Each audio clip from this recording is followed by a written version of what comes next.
Good evening and welcome to BATV News. I'm Javon Keys. The Bank of Jamaica is projecting that the value of currency issued by the end of December will amount to just over $128 billion.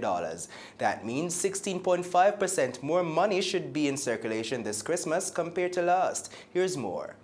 The Bank of Jamaica says by the end of the month there should be about $128.1 million in circulation. That's up by some 16.5% compared to the same period last year. At the end of last week, $4.2 billion was issued for the month compared to $1.4 billion for the same period last year. Financial analyst Dennis Chung says he's not surprised by this performance due to the country's current economic position. I'm not surprised with it, with the robustness that we've been seeing in the economy, particularly in construction, which is where a lot of the jobs at the lower level happen. The improvements we've seen in the visitor arrivals and tourism.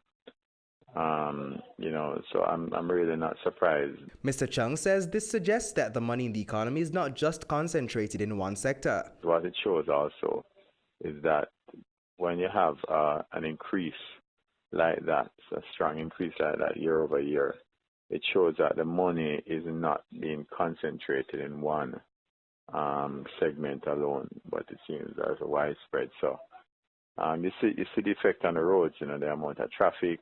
You don't see as many sales as you saw in previous years when the economy is not doing good. So it's not a surprise to see that increase year over year. He expects the increased currency circulation to trickle into 2019 once the economic conditions permit. I expect that this trend will continue into next year, so even though you don't have the same amount of spend in January, but year over year, the rate of money supply will increase. It's a good thing that can happen, and yet we're still containing inflation within the target rate. For BATV News, I'm Javon Keys. Residential fires are more frequent during the Christmas season. That's according to Public Relations Officer at the Jamaica Fire Brigade, Emilio Ebanks. That's why he's warning citizens to take precautionary measures to prevent fires during the holidays. Shoshana Small has more. Christmas is a time for food, family fun, and apparently fires. The Public Relations Officer at the Jamaica Fire Brigade, Emilia Ebanks, says around this time there tends to be an increase in the number of residential fires, and many of them are related to electricity. So, in preparation for the upcoming season, he wants Jamaicans to check and replace faulty house wiring. A lot of them are related to electricity, so there could be a number of reasons. It could be that private residences, sometimes persons don't really pay that much attention to the wiring. We normally recommend to persons that if your house was wired over 5 years ago, then you get a certified and a licensed electrician to come in and do some checks of the wiring and make sure that everything is working as it should. He says this is especially important if you decorate your house with a lot of Christmas lights. Persons are putting up Christmas decorations, lights, and of course there's a greater demand on the grid for electricity, and of course the power supply company will make sure that they are producing more electricity. And if persons' houses are not, or premises are not wired and functioning properly, then that could also lead to some amount of problems. And with the Christmas lights, persons could be overloading circuits, so there are myriad of problems that normally result in that kind of spike at this time of the year. And as for cooking, the Jamaica Fire Brigade PRO is warning that you should not cook if you're tired. Younger children should also be kept out of the kitchen. Also, if you're hosting any event this Christmas, then be sure to apply for a fire safety permit from the Jamaica Fire Brigade. All events to which persons are gathering must get a permit from the fire brigade. All events. If you are having an event outside in front of your building, for argument's sake, because we media houses, we have seen everybody violating this particular rule. He says people do not apply for permits because they often don't know they should. But he warns that individuals will be prosecuted under the health and safety law for violations. Persons can visit any fire brigade office to apply for a fire safety permit. For BATV News, I'm Shoshana Small. And it's the time of year for lots of celebration. So as many people host events, the Jamaica Public Service, JPS, is encouraging them to ensure that their electricity supply is in check. Here's more. As the holiday season kicks into full gear, the Jamaica Public Service JPS is encouraging persons who are hosting events to prioritize energy consumption as they go through their list of needs. Director of Corporate Communication and Customer Experience at JPS, Winsome Callum, says most indoor events will have power supply secured. However, persons putting on outdoor events need to consider their options from now. For many events, there is already supply at the location. Sometimes your event is inside, is indoors, maybe in a community center, in a concert hall. You don't need to worry about that. But if your event is outdoors, for example, or at a location that doesn't have any power supply, you should start checking out how you're going to get your power supply from now. Ms. Collins says for these outdoor events, once there is a meter, persons simply need to go into the JPS office to request supply. If there is a meter already at the premises and you just need to get that connected for your event, you simply go into the JPS office and apply for the event. Usually it's just a deposit of $1,500 that's needed, or if you tell the JPS officer to whom you speak what equipment you're going to use, then they can give you an idea of what your deposit should be and probably what your usage is likely to be. But if there's no meter, there's a different procedure. Persons need to have connections established and passed by the Government Electrical Inspector, GEI. If there is no meter at the premises, you need to hurry. Get your electrician to sort the thing out as quickly as possible. The electrician will know what to do, and if you still have time, you can actually get the location passed by the GEI. I say rush because it's probably already too late for persons who are trying to get a venue passed by the GEI. We encourage you to try still, because that is the safest way to have your function lit for your special events. Though it may be too late to make those arrangements for the Christmas, it's certainly a good time to start for the New Year celebrations. For BATV News, I'm Javon Keys. And when we come back, UC Rizal sanctions closer to being lifted. This and more after the break.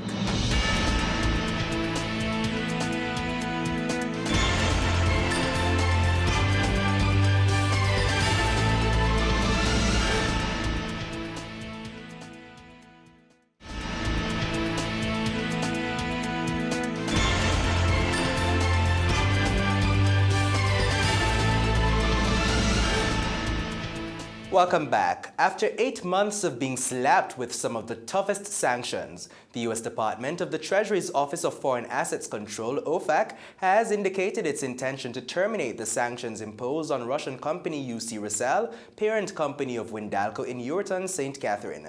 More in this report. Since April, the management of UC Rizal has been working under arguably the toughest sanctions levied against them by the U.S. The announcements made employees all over the world, including those at the Windalco plant in Ureton, St. Catherine, Jamaica, scampering and fearing for job security. And at one point, the government sought to intervene to protect the country's mining plant. But some 8 months after, the U.S. Department of the Treasury's Office of Foreign Assets Control, OFAC, has decided to lift the sanctions. They say they are now satisfied of the firm's restructuring and changes to corporate governance. This, they say, will bring operations in line with the U.S. government's mandate. OFAC had ordered the reduction in Russian oligarch Oleg Deripaska's stake in the company from 70% to below 50%. His ownership has since decreased to some 44%. They also requested a decomposition of the board of directors, several corporate governance restructuring, as well as offering transparency with the Treasury. The company will undergo several auditing and reporting requirements. These changes are expected to enable the company to meet the requirement for delisting. Two of its other companies are also eligible for delisting. They say if the companies breach the regulations, then they will face serious consequences. OFAC also revealed that Mr. Deripaska will still be sanctioned and his assets in the U.S. will remain frozen. Congress now has 30 days to confirm or reject the request. For BATV News, I'm Jamila Maitland. Starbucks New Kingston officially opened today. It's located on Knutsford Boulevard on a building owned by Anbel Group. The store is the fourth of the Starbucks Jamaica franchise and also the largest, occupying 2,400 square feet. The American coffee chain says it plans to open 15 stores across the island within a 5-year period. Deputy Chairman of the Social Intervention Committee for the Zones of Special Operations, ZOSOs, Omar Sweeney, says there has been no discussion with the Prime Minister for more zones to be established as yet. This comes after the opposition People's National Party called for the current states of emergency to be replaced by ZOSOs. Jamila Maitland reports. Last week, the People's National Party voted to reject the extension of the states of public emergency. Instead, they say they want more zones of special operations, ZOSOs. Deputy Chairman of the Social Intervention Committee for the ZOSOs, Omar Sweeney, is reminding the public that the two differ. He says the SOEs are a critical crime-fighting strategy, while the zones offer more community-building interventions. Whether new zones are called for or whatever the strategy is going forward, I think we have learned that it's working. And it forms really the entree that we need, because the solutions really, certainly if you ask me, the solutions really are grounded in social capital building. We have to rebuild relationships among interpersonal relationships. We have to rebuild relationships with agencies and ministries, and of course even the security forces. He explains that there has not been any discussions with his organization for any new zones to be established. The way the legislation is crafted is that a new committee is named for each ZOSO. So the committee as it stands does not have a mandate for any other areas other than where the ZOSO is established. However, while boasting about the successes of the social intervention programs currently being executed in the existing ZOSOs, Mr. Sweeney reveals that the residents need to feel safe first in order to participate in any community engagement. If I learned anything from the two zones that are currently there, which are totally two different types of communities, I learned that bringing back that perception of safety first helps to increase participation and have persons engaged in the types of social interventions that we want them to be. For BATV News, I'm Jamila Maitland. Montego Bay and Kingston both welcomed new flights today. The Sangsa International Airport received Spirit Airlines with its inaugural flight from Detroit. The service will operate 3 times weekly on a seasonal basis using the company's Airbus A320 aircraft, which carries about 180 passengers. Meanwhile, persons traveling from the John F. Kennedy International Airport in New York have an additional option to come into Kingston, with Delta adding a service directly into the capital city. These are just 2 of the many new flights coming into Jamaica as part of the Ministry of Tourism's thrust to increase the number of visitors and direct destinations. Other new routes and airlines are expected to roll in at the start of the new year. And stay with us, regional and international stories come up next.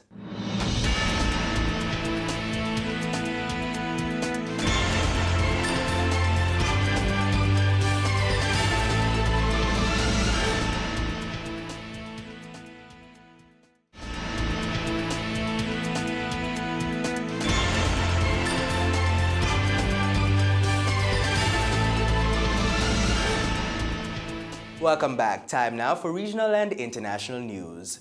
Royal Caribbean Cruise Line is pushing to get the opportunity to develop one of the Bahamas' main ports. More from Bahamas' Eyewitness News. Already credited with bringing in the largest cruise ship in the world to the shores of the Bahamas, President and CEO of Royal Caribbean Cruise Lines, Michael Bailey, says the opportunity to manage and redevelop the Nassau cruise port would mean more ships and full integration of Bahamians to make their proposal work. Our proposal encourages Bahamian ownership, participation, and quite honestly, we would love to see a majority ownership by Bahamian investors, and our proposal has that built into it. And the only way we can develop the destination is through the establishment of a destination development group, which must have the local business owners participating in that. And that really is part of the proposal that we have in mind. For decades, there have been the overarching concern that the spend of cruise passengers does not spill over into the local economy because of the many amenities aboard the ship. Bailey said that the market and competition is wide open for Bahamians to embrace. The question is how do you get them to spend more? We do a lot of this market consumer research because we build an awful lot of ships and we carry an awful lot of customers around the world, and we're always thinking about how can we build experiences and product that makes demand increase. That is exactly the same principle that needs to take place with the development of downtown and Nassau as a destination. How can you create experiences and product and services that customers want to open their wallet and pay for? Now, Royal Caribbean has partnered with Disney, Norwegian, and Carnival Cruise Lines, and while they are competitors at sea, Bailey said their combined effort demonstrates their commitment to the Bahamas, and according to Bailey, they have the experience to back it up. We developed Falmouth in Jamaica, ports in Alaska, Barcelona, literally all over the world. Cape Liberty up in New Jersey, which was about 15 years ago or so. So you can see we've have a long history in port development, and so do our competitors, and we came together specifically so we could offer a proposal to the Bahamas. Now, by 2020, Bailey forecasts that they will bring more than 500,000 visitors to the Bahamas. Janae Noel Ferguson, Eyewitness News. The Consumer Affairs Division in Trinidad and Tobago is reporting an overall decrease in the prices of some items in supermarkets this Christmas season. TTT News' Sandra Maharaj has more. The Consumer Affairs Division conducted a survey in 39 supermarkets in 20 areas in Trinidad and 7 in Tobago, monitoring the prices of 118 basic necessity items consumed monthly by the average household, known as the basket of goods, as well as items heavily utilized in Christmas preparations. The division says it found there was an overall decrease of 0.43% in the total price of the basket of food items. It has attributed this to the many specials being offered on items, which in turn impacted the total price, although the division says specific items might have recorded moderate increases. In Tobago, the division found some price fluctuation, which accounted for 46 items or 42.6% of the products increasing or decreasing by 2% or lower in December 2018 as compared to October 2018. The Consumer Affairs Division says this suggests pricing is more dynamic in Tobago than in Trinidad. Seasonal items surveyed in 2018, it says, showed no major increase in prices over the corresponding period, December 2017. Turkey and picnic ham, chicken, pork and beef all maintained the same prices in December 2018 as compared to the same month last year, with the only increase in the meats being minced pork, which increased by 19.5%. Other items, including Angostura bitters, pear tracts, Malta and sorrel drinks, all had no significant increases, while apples and grapes maintained the same prices in December of 2018 as compared to last year. Currants, raisins, mixed peel and prunes also carry the same prices per pound this season as they did last year. The division says prices in Tobago also showed no significant increases, with the exception of turkey, which decreased in price by 35.0% in December 2018 as compared to December 2017. In the current environment, the division is reminding consumers to be vigilant, make informed and wise decisions, as well as exercise caution while making purchases.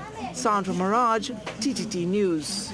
Protesters in Sudan have set fire to the ruling party's offices as part of a series of demonstrations against rising bread prices and shortage of fuel, both subsidized by the government.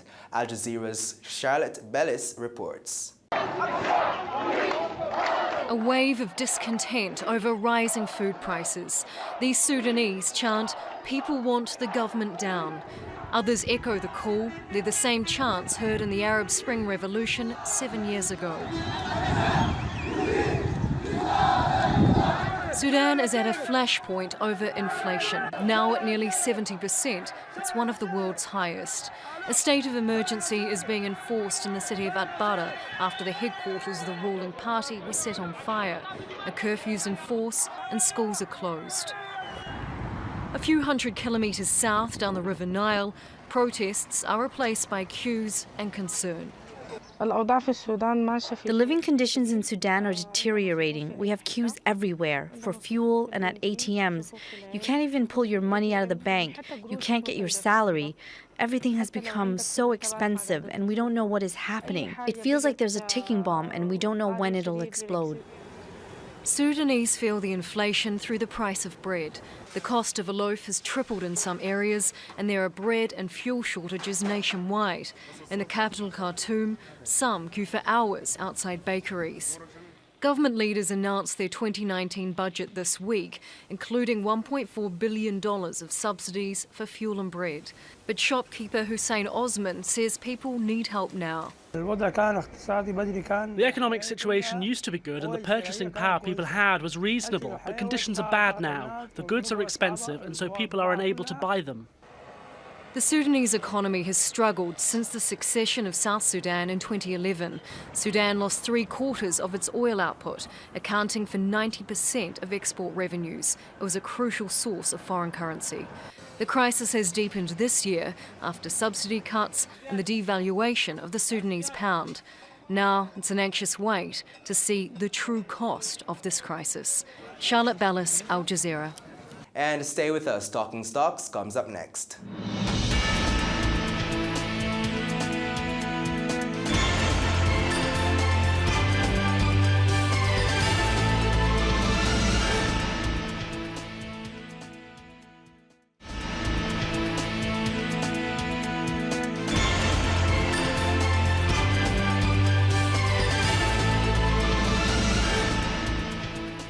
Welcome back. Time now for Talking Stocks. 50 stocks traded today, of which 21 advanced, 19 declined, and 10 traded firm. The main JC index advanced by 1,474 points to close at over 372,000 points. The junior index declined by 25 points to close at over 3,166 points. Over 15 million units traded today, valued at over $1.7 billion on the Jamaican dollar market, while on the US dollar market, more than 15,200 units traded, valued at over $400 US. NCB Financial Group, with over 11.2 million units trading, accounted for 74% of market volume. Supreme Ventures, with over 800,000 units trading, was second, and Grace Kennedy Limited, with more than 500,000 units trading, was third, making up 3% of market volume. The main advances were Everything Fresh, gaining 16 cents to close at $1.50, followed by AMG Packaging and Paper up 17 cents to close at $1.85, and Stationery and Office Supplies Limited up 57 cents to close at $8.67. The main decliners were Dolphin Cove up down $1.95 to close at $15.05, followed by Jamaica Producers Group down $1.74 to close at $23.31, and Pulse Investments down 20 cents to close at $3. In foreign exchange trading, the Jamaican dollar lost to the US and British pound today but gained on the Canadian dollar. The US dollar ended the day selling for $128.71, gaining 2 cents on the Jamaican dollar. The Canadian dollar sold for $96.97, losing 13 cents to the Jamaican, and the British pound ended the day selling for $164.68, a 66 cents gain on the Jamaican dollar. And that's the news, but before we go, a recap of our top story. The Bank of Jamaica says about $128 billion will be in circulation this Christmas.